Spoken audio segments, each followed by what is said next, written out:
దీనికి సంబంధించి మరింత సమాచారం మా ప్రతినిధి సుధీర్ రెడ్డి అందిస్తారు. సుధీర్ రెడ్డి చెప్పండి, ఇటు తిరుమల తిరుపతి దేవస్థానం వారు ఇచ్చే లడ్డూ ప్రసాదం కల్తీ జరిగిందని ఇటు అధికార విపక్షాల మధ్య మాటల యుద్ధం జరుగుతోంది. అప్డేట్స్ ఏంటి? ప్రపంచ ప్రసిద్ధిగాంచినటువంటి తిరుమల పుణ్యక్షేత్రానికి ఎంతో వేల లక్షల సంఖ్యలో భక్తులు భారీగా భక్తులు తరలి వస్తుంటారు. అయితే ఇక్కడ ఏ ఒక్క అంశం తీసుకున్నా కూడా చాలా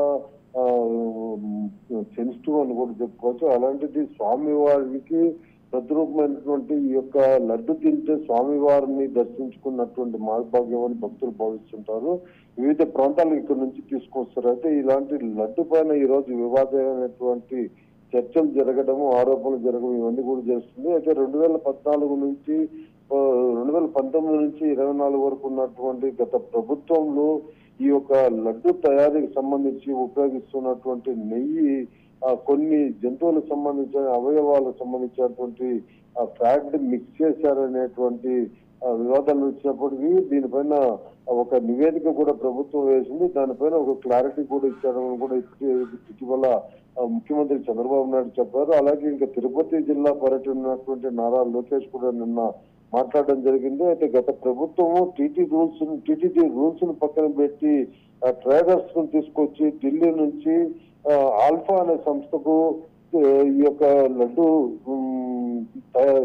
తయారు చేయడానికి ఉపయోగించేటువంటి ఈ నూనె ఇవన్నీ కూడా నెయ్యి ఇవన్నీ కూడా సరఫరా చేసేటువంటి ఒక ట్రేడర్స్ ఇవ్వడం జరిగింది. అయితే దీంట్లో మొత్తం కూడా జంతువులకు సంబంధించినటువంటి మాంసాలకు సంబంధించినటువంటి ఈ యొక్క కొవ్వు పదార్థాన్ని నెయ్యిని మిక్స్ చేసి నాణ్యత లేకుండా చేశారు. అందువల్లే దీంట్లో గతంలో ఉన్నటువంటి లడ్డు యొక్క సువాసన ఎలా ఉంటుందో ఆ ఒక్క విధంగా లేకుండా అటు నాణ్యతలో కావచ్చు, దాని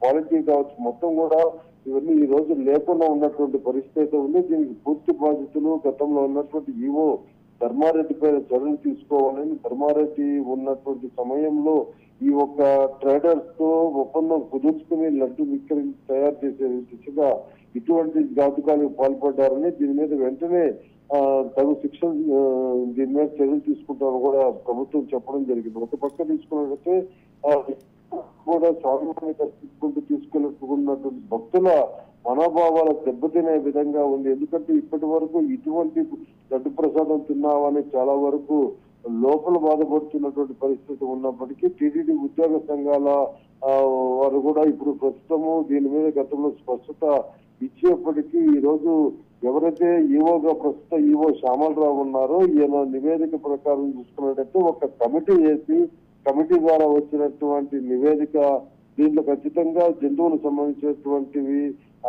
ఈ యొక్క మిశ్రమం చేసి దీంట్లో నెయ్యిని తయారు చేసి లడ్డు తయారీకి ఉపయోగించారనేటువంటి రిపోర్ట్ కూడా ఇవ్వడంతో పెద్ద ఎత్తున వివాదంగా మారింది. ఇది ఖచ్చితంగా దీనిపైన ప్రభుత్వము, కేంద్ర ప్రభుత్వం కావచ్చు, అలాగే స్టేట్ ప్రభుత్వం కావచ్చు, దీని మీద తగు చర్యలు తీసుకుని అప్పట్లో ఉన్నటువంటి అధికారుల పైన కూడా పూర్తిగా శిక్ష పడే విధంగా ముందుకు వెళ్తారని, ఇటువంటివి గతంలో జరిగిన విధంగా ఇక మీదట ముందు జరగకుండా ఉండేందుకు పూర్తి స్థాయిలో బాధ్యత వహించి చర్యలు తీసుకుంటూ భక్తులకు నాణ్యమైనటువంటి లడ్డు ఇస్తామని కూడా ఇప్పుడు ప్రభుత్వం హామీ ఇవ్వడం జరిగింది. ఇందుకు గాను శ్యామలరావును కూడా ఇక్కడ ఈవోగా నియమించిన తర్వాత ఈ ఒక్క విషయం కూడా బయటపడిందని కూడా చెప్పడం జరిగింది. Right, thank you Kranti.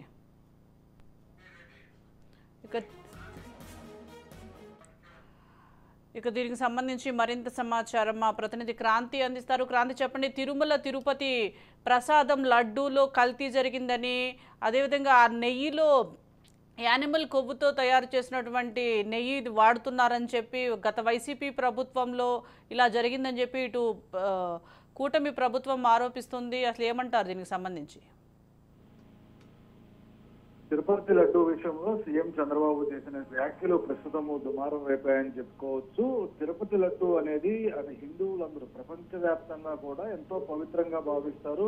Venkateswara స్వామిని దర్శించుకుంటే అదేవిధంగా ఆయన ప్రసాదం కూడా అంతే పవిత్రంగా భావించే పరిస్థితులు అయితే ఉంటాయి. అయితే దీనికి సంబంధించి ఇప్పుడు తిరుపతి ప్రసాదంలో ఈ రకంగా జంతువుల కొవ్వు కలవటం అనేది ఒక హిందువుల మనోభావాలు దెబ్బతినే విధంగా కూడా అందరూ కూడా దీన్ని తీవ్రంగా వ్యతిరేకిస్తున్న పరిస్థితి ఉంది. గత వైసీపీ ప్రభుత్వ హయాంలో ఎప్పుడు కొన్ని సంవత్సరాల నుంచి కూడా నందిని నెయ్యి కర్ణాటక నుంచి కూడా తిరుపతి తిరుమలకి సంబంధించి నైవేద్యాలతో పాటు ప్రసాదం తయారీకి కూడా సప్లై చేస్తూ ఉంటుంది. అలాంటిది గత ప్రభుత్వ హయాంలో ఆ నందిని నెయ్యిని నిలిపివేస్తూ వేరే వాళ్ళకి కాంట్రాక్టర్ కి సంబంధించి తక్కువ రేటుకి అని చెప్పి 300 అంటే టెండర్ల ప్రక్రియలో 320 రూపాయల చొప్పున టెండర్ పిలిచి నెయ్యి తీసుకోవటం, దానిలో భాగంగానే ఈ రకంగా నాసి రకమైన లడ్డూల్ని అంటే ఒక పవిత్రంగా భావించే లడ్డూల్లో ఈ రకంగా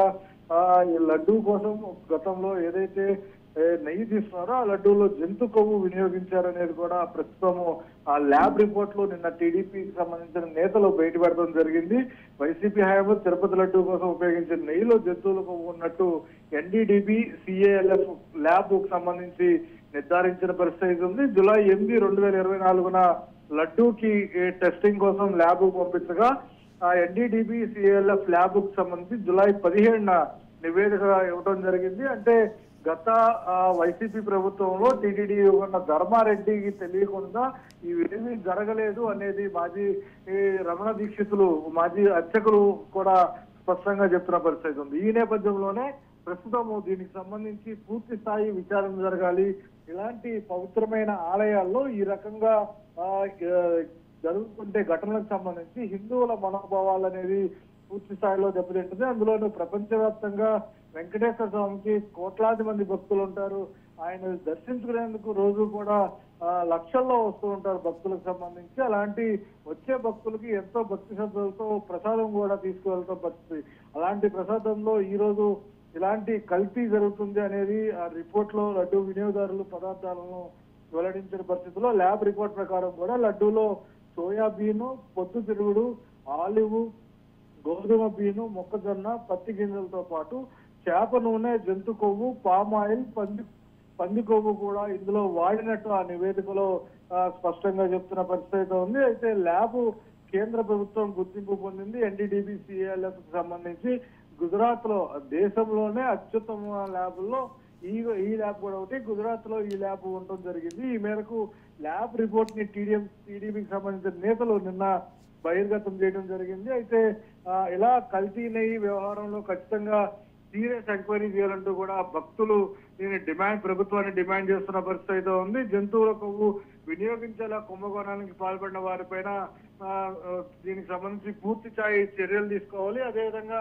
దీనికి సంబంధించి దర్యాప్తు చేసి ఎవరిని కూడా ఈ రకంగా ఘటనకి పాల్పడిన వ్యక్తులను ఎవరిని కూడా వదిలిపెట్టకూడదంటూ కూడా చెప్తున్న పరిస్థితి. మరోపక్క బహిరంగ మార్కెట్ లో 1 కేజీ నెయ్యి కొనాలంటే ఖచ్చితంగా 1000 తక్కువ అయితే ఉండదు. కానీ ఇక్కడ గత ప్రభుత్వ హయాంలో 320 రూపాయలకి నెయ్యి టెండర్లు పిలిచిందన్నారు. నలుగురికి ఈ నెయ్యి టెండర్లో కాంట్రాక్టర్ ఇచ్చి క్వాలిటీ నెయ్యి 320కి ఇచ్చే పరిస్థితి ఎక్కడ లేకపోవడంతోనే ఈ రకంగా కల్తీకి పాల్పడి ఉండొచ్చంటూ కూడా కొంత అనుమానాలు కూడా వ్యక్తం చేస్తున్న నేపథ్యంలోనే ఈ కల్తీ నెయ్యి వ్యవహారం, నెయ్యి లడ్డూ తయారీకి సంబంధించి ఏ రకంగా జరిగింది అనే అంశాలపైన పూర్తి స్థాయి ప్రభుత్వం ఒక నివేదిక తయారు చేస్తుంది. అదేవిధంగా దర్యాప్తు కూడా చేసి దోషుల్ని కఠినంగా శిక్షించాలంటూ కూడా కోరుతున్న పరిస్థితి ఉంది. Right, thank you Kranti.